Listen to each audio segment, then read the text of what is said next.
Que se passait-il lorsque Volta reliait par un fil conducteur les deux extrémités de sa pile? Pour le savoir, nous allons réaliser une expérience. Sous le regard bienveillant d'Arago et de Madame Lavoisier, nous avons disposé le matériel dans une salle du lycée Émile Zola, sur d'anciennes paillasses en schiste ardoisier de la région de Rennes. Le voltmètre et l'ampèremètre dont nous allons nous servir ont été inventés bien après la mort de Volta. Nous avons associé en série 4 éléments de pile, imitant ainsi la couronne de tasse que Volta décrit en même temps que la pile verticale. Chaque élément est constitué d'une lame de zinc et d'une lame de cuivre, plongeant dans une solution saline ou acide. Comme solution, nous utilisons du vinaigre. Le voltmètre indique la tension délivrée par un élément. Elle est un peu inférieure à 1 volt. Le voltmètre mesure maintenant la tension aux bornes de la série de 4 éléments, environ 3,5 volts. Que va-t-il se passer si l'on relie par un conducteur les 2 pôles de la couronne de tasse? Pour le savoir, Michael ferme l'interrupteur. La tension s'annule. Volta et la plupart des physiciens ont conclué que la pile s'était déchargée.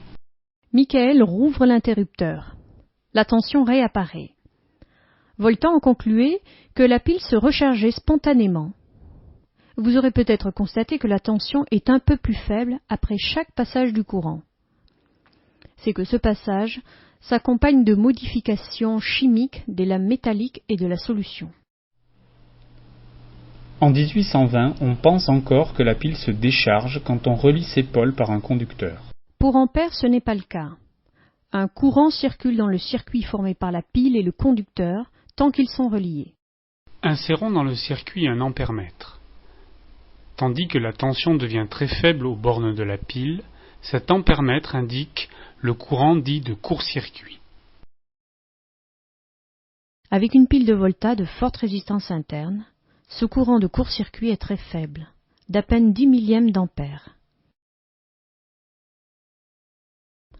Avec une pile 4,5 volts actuelle, l'expérience est un peu différente. On constate ici aussi une chute brutale de la tension. Mais l'ampèremètre indique un courant de court-circuit supérieur à 5 ampères, beaucoup plus élevé qu'avec la pile de Volta. C'est que la résistance interne de la pile de 4,5 volts est beaucoup plus faible que celle de la pile de Volta. Si on laissait circuler un tel courant plusieurs secondes, la pile serait rapidement hors d'usage.